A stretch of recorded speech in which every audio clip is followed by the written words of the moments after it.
not one to give speeches, but I wanted to remember my mom because, we all go through something, and my mom went through a lot with my dad. And she taught compassion. You guys seen a whole nother side of my dad. And she loved him. She loved him her whole life. And I had this all in my head and I forgot. But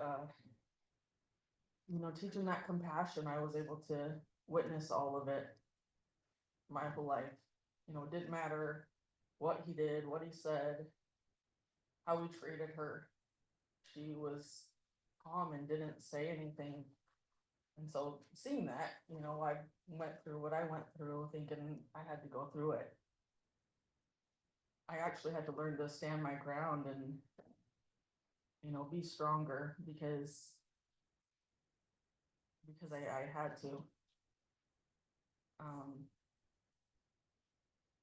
So yeah, he did all these conferences and I was there for 3 of them. Did I know what anybody said? No, but I remember, everybody showing up and listening and learning. And I know everybody knows parts of the past. And I'm not one about the past and to know everything. You guys know a lot more than I do, but I do know now. I know to care for the kids, and I know we're all a piece of the puzzle. So if I don't know something, you guys do.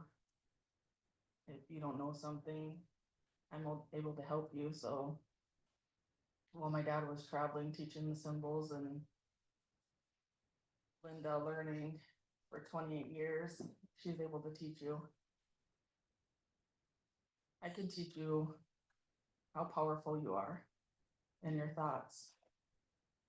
And I work at the school, so with 3 to 5-year-olds and the whole school and adults, I feel like I'm a teacher. And when somebody says something, I reword it for them.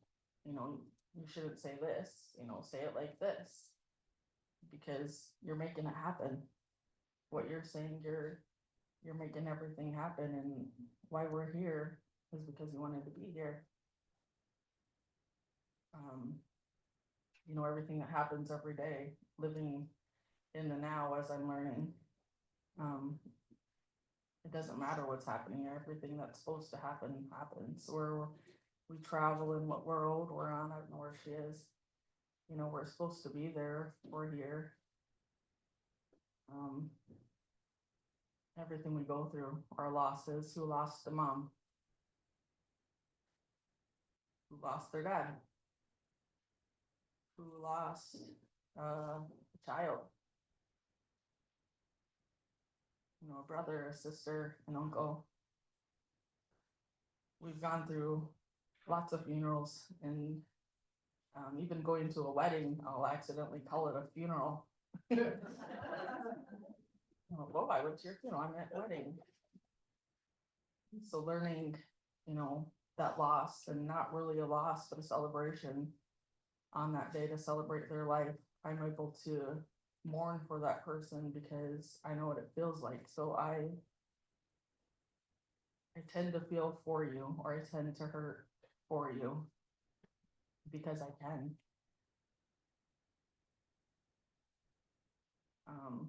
On the plane here, witnessing things, because that's what I do. I don't like to talk. I like to watch and be happy for people. There were little kids beside me. There was 3 of them, a baby, a 2-year-old, and a 4-year-old. And she was kicking the seat. And the guy in front of her, what do you think he was doing? What? Grumbling. He was shaking his head. He was upset. And I'm laughing. I'm feeling for him, but I can tell he probably doesn't have any kids. She's not going to stop kicking you. So, I felt sorry for him, but at the same time, you're asking for it. You're looking for something to grumble about. Try not to look for that in people, or wherever you go. Learn to listen and learn things and learn, you all know something. And where do we go for, if we need help? Where do you guys go? Outside? Praise? Doctors?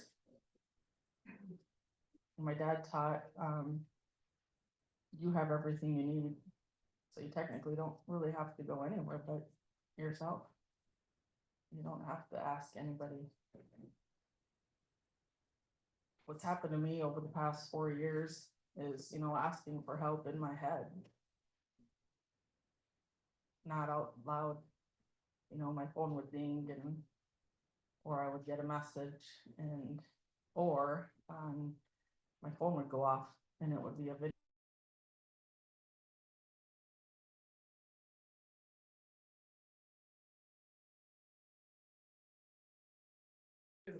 Delicious. We witnessed something magical, and it was during a certain day of my dad's passing, and Kelly happened to walk. It was me and another person behind me, and Kelly was walking, and she turned and looked at me and said, "Hi, Nikki." And pretty soon she turned into my mom. And I looked behind me, and I don't know if she's seen our faces. And I said, "Did you see that?" He said, "Yeah." I said, "What'd you see?" He said, "I seen your mom." And then during his funeral, for some reason, he was with me again. He's my cousin. So I share my mom's birthday. January 15th is hers, mine is the 14th. My cousin also shares his mom's birthday. But Kelly was walking by again, and there was my mom. he double took, and I double took. I'm like, okay, she's here. So witnessing that, and not just by myself, and able to tell this story, and I don't know if Kelly knew my mom. Yeah, that was weird. And then coming here, grandmother Vitaly, she said, do you want your mom to come through me?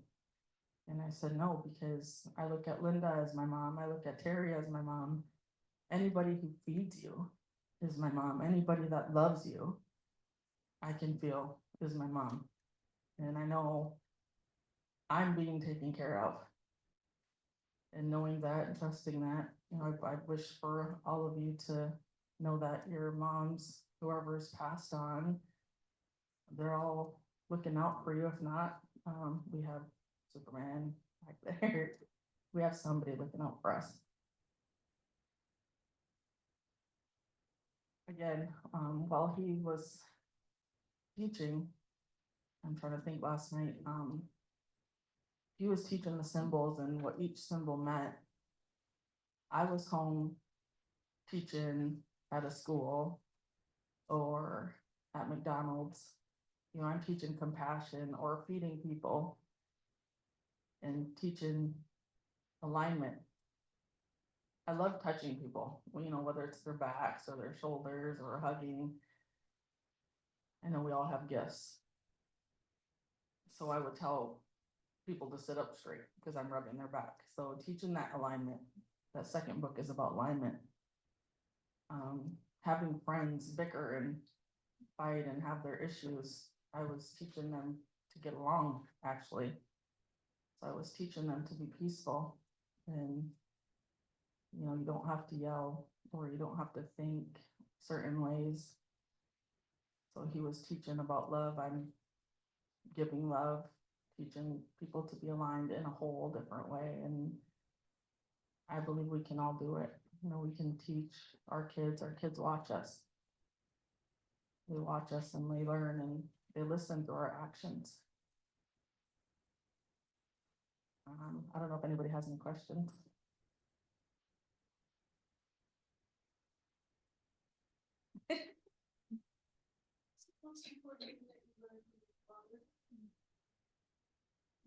Music.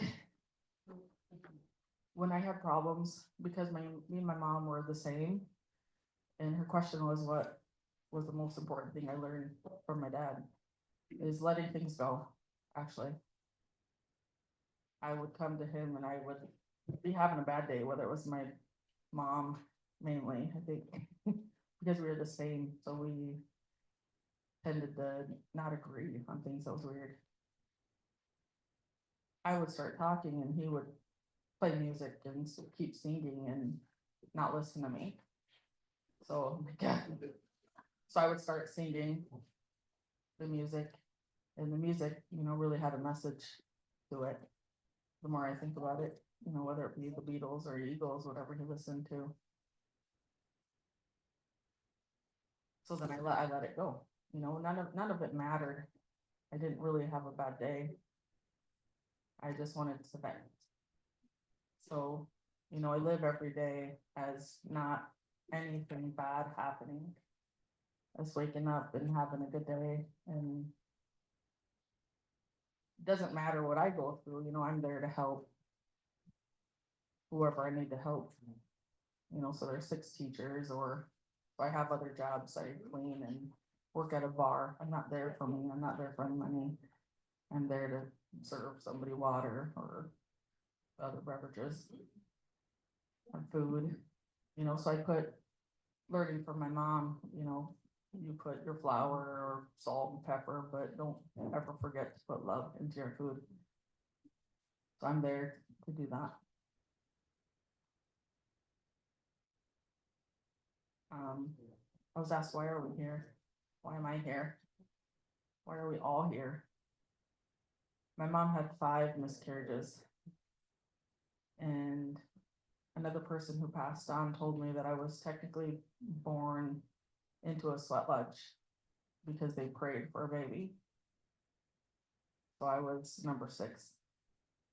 I do have 5 kids, ages 23, I think, or 24 to 12, and then a miscarriage. So my 6 was a miscarriage, and I knew the second it happened that I was pregnant. And I was anxious to know that I was right, that I was pregnant, but I wanted to hide it because it didn't matter what I felt, what I was worried about, what everybody else would think.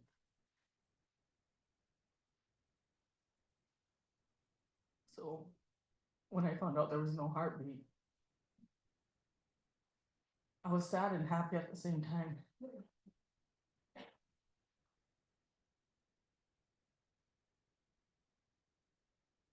And then, going to the hospital and experiencing all that, but knowing, my dad was there.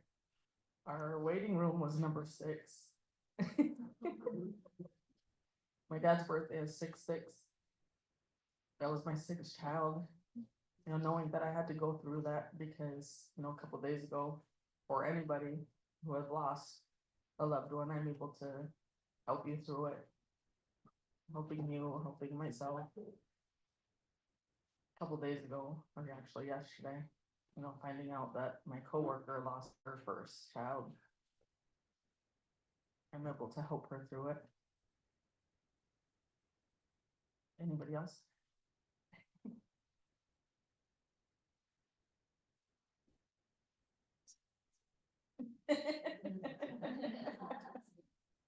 $66, 6 plus 6 equals 12. Aligning. I look at numbers and I don't know why. I know others have answers. We're all a piece of the puzzle coming together. And with these kids, appreciating them, and they're going to pass it on to their kids, seeing that and going through everything. And, you don't have to talk much, you show people through your eyes. Or I had to learn that we move energy. I'm not one to stand in the front, I stand in the back. But I have to move. And one of my dad's friends told me that we move energy. So I'm like, okay, that makes sense. I had to learn all of that, kind of. But moving that energy, what happens when you drive fast? What do you do when you drive fast? You get a ticket? Except for me. I love to drive fast and I might get a couple warnings, but I say, nobody's gonna pull me over. I hardly ever get pulled over, so when they do, I get happy because they're actually doing their job. But I'll go, instead of 65, I'll go 90 or 80.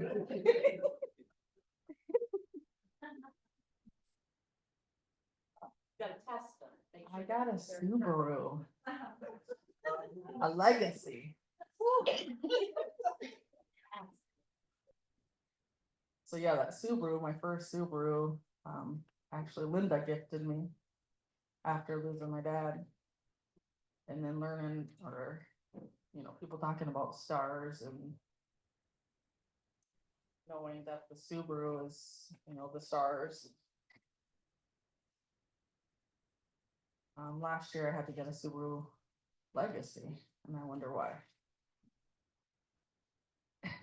We're all a legacy. My dad also taught, not one is chosen, we're all chosen. Every single one of you. Anything else? Thank you.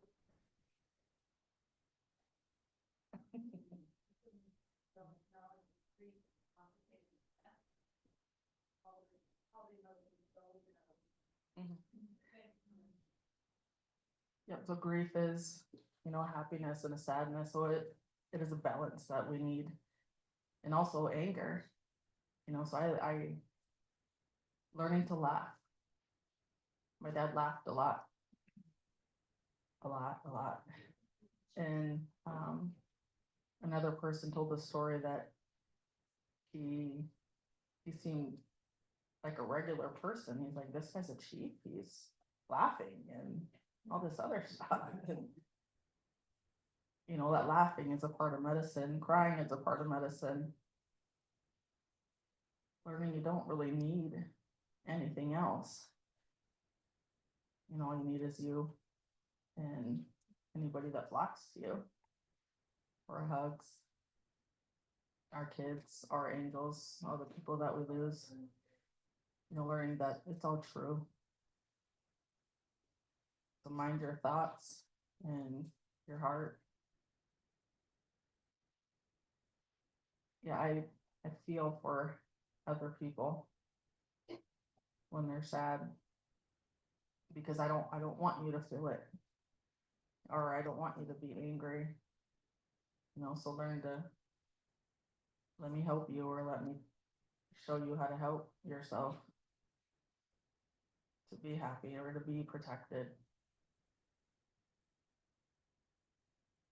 Anybody else?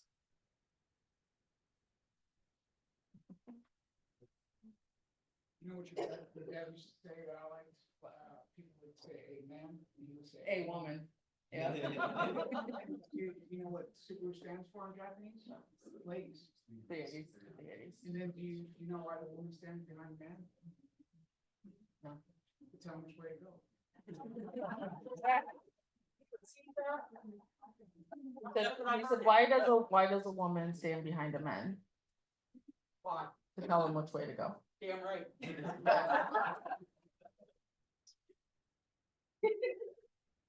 But also my dad said, it's the age of the Aquarius, the age of the woman, the age of knowing. I don't know everything, but I trust myself. So I do know something, and I do know who's gonna be a good speaker, who's coming. So in October, all my speakers, I don't know what they talk about. I don't know or remember where they come from. I know they're gonna be good. I know they're coming. One person gave me a list of other speakers, and without talking to them, I knew they were coming. One of them did give me a response, and finally she said, I'm coming, I have to come. She went into a meditative state, never met my dad, but my dad came to her and said, you have to go, there's something there for you. So I was telling my friend, and I said, I don't think she's ever met my dad. you know, she's young, she's blonde, blue eyes. So I said, did you meet my dad? She said, no, never met your dad. I seen your picture and I seen your dad and I recognized him from Ancient Aliens. And she watched it with her dad. Well, in her voice clip memo that she sent me, you can hear her crying, which made me tear up. But I was happy for her because, you know, we're connected that way. You know, she lost her dad, I lost mine. So it makes me happy that, you know, we're all being connected somehow, and they're on the other side. Other people have dreamt about him or heard him or met him, Susan, Nikki. or channeled him. Well, your dad shows up to a lot of people. I've heard of it way. Yeah, that's what he said. In Japan, it means Pleiades. When I trusted my tattoo artist, one of them, I have 4 of them, I think, all of them. He put 8 stars on my hand. And he said, there's not 7, there's 8 that nobody talks about. There's a little sister. And you can't find it anywhere. You can't Google it. I don't know what it means. I can guess what it means. About the connection and letting go and going out of your body. When my mom was passing away, I knew she was gonna go quick. And I messaged my brother. So my dad has 13 kids. And my mom had just me. I messaged them and I said, my mom's gonna go. If you want to come see her. My mom was everybody's mom. It didn't matter, you know, so they're my brothers, they're my dad's kids. And I said, you can come now or you can come after she goes. They said, okay, we'll come. So they came and visited. And they went home. I said, and I said exactly that. You're gonna go home and you're gonna come back. It's up to you what you want to do. And they went home and they came back. But my dad said, I know he was always talking to her while she was in her bed. And I don't know what they were saying. But again, we all have a job here. And when our job is done, then we go somewhere else. And it's still not finished. So my dad told me, pretend she's at a job somewhere. And she's working. And eventually she'll be back. Okay. My mom was always gone for a few years because she was at chemo. And I was always working, so that was easy, a little easy. Other than, you know, breakfast or cutting my steak for me as an adult. I had to learn to do that. So we do have jobs here, and when our job is done, we go somewhere else, and we're helping. My dad did go to Canada after he passed, and I got a phone call. So this lady told her husband, you know, I don't know who this guy is, but my dad came to her. So they contacted my tribe to figure out where I was, and we have a small town, so they said she works at the school. And he called me, his name is Bryce. And he said, my wife never met your dad, but he came to her. I said, well, my dad passed. He said, well, he has a message. We don't know what it is. I don't know, ask him. Ask him what it is, but I can tell you what happened. So learning to share the stories of what happened, which I shared yesterday, you know, even though it was hard, you know, it made me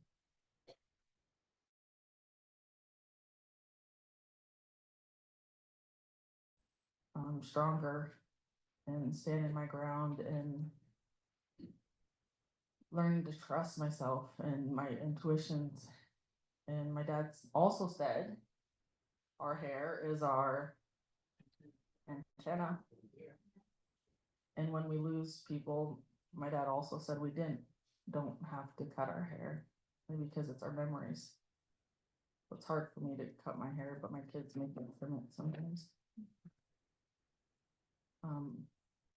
But I learned and I trust things and I tell my friends certain things and it happens and they say, how do you know?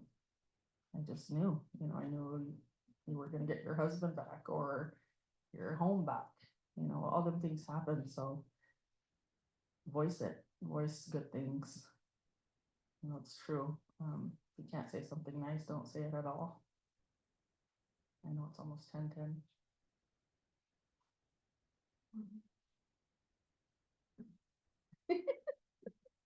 What else? You said that you were in the back for a while and now you're up front talking. Did you always plan to be the one up front? No, I did not plan to be up here. You guys planned me to be up here.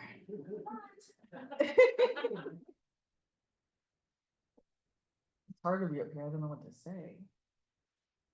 But I love to see people smile and laugh and,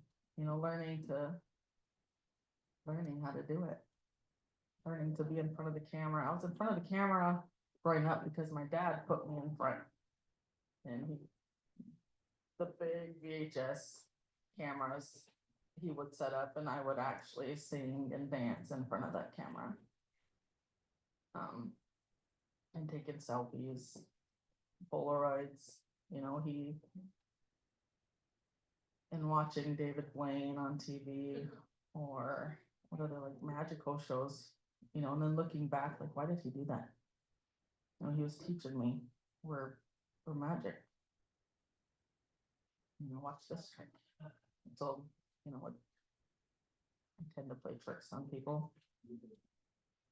And also about being, afraid. My biggest fear was dying. I slept with my mom and dad till I was, I don't know, 12, 13. And I remember one year, it was a certain number year, we were all supposed to die or something. There was gonna be a blackout. And I was afraid of that because I imagined it.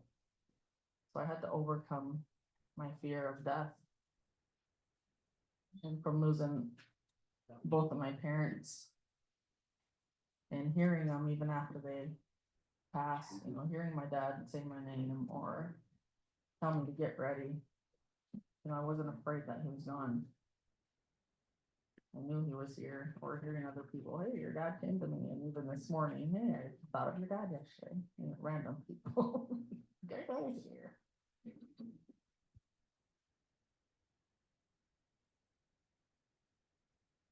Yeah, I want to thank all of you for coming and showing up. And the famous Lonnie. When we circle back to now, I love that you said now, and I think it's important to talk about that. I hear your Living in the now. Yeah. We're always in the now. Tomorrow we're in the now. Yeah, not living in the past, even though it helps. So yeah, bring it up, bring up them good things. Other people remember other things. I don't remember that. I remember I was mean. Blocking that out, that helps. Living in the now and taking care of us, learning to take care of us and everybody that we encounter. Charles. My name is Tony, by the way. Tony Charles. I was a big friend in South Side Chicago, and I had a whole weekend planned. People had plans for me. For some reason, I woke up on the side of the road, down the street from here. So I'm here today, and I drove to the circle around entrance, and I was like, what? It's called, what am I doing here? So I followed somebody, and they gave me the coordinates, these people right here that have been here, yes. And I ended up there. And so, and speaking about the now, I'm not going to the birthday party I was supposed to go to. I'm forgetting remember I was supposed to help you. I'm here for the first time I've ever been in Ohio. I'm here today. My brother's birthday, my aunt's birthday. So if anybody has any use for me here today, I'm just kind of going with this pretty a little bit on this. So thank you. Great.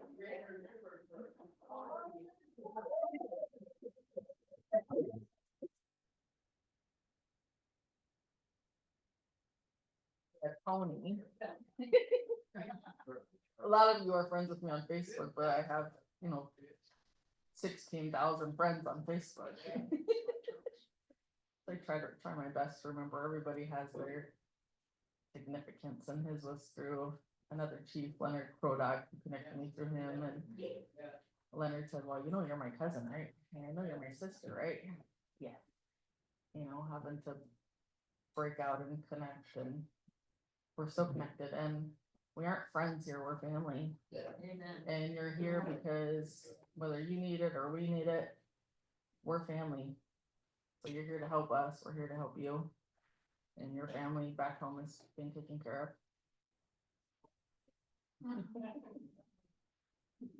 Yeah, being here where you're supposed to, and for all the first comers, it is magical. The first year I was here, every single second that happened, it was like, I wish I could have recorded it because it was perfect. And one of them was like a Cinderella story, and it was like all like wow and magical to me. And even telling the story. So yeah, I'm glad everybody's here, to fill it and to carry and these people of hand space.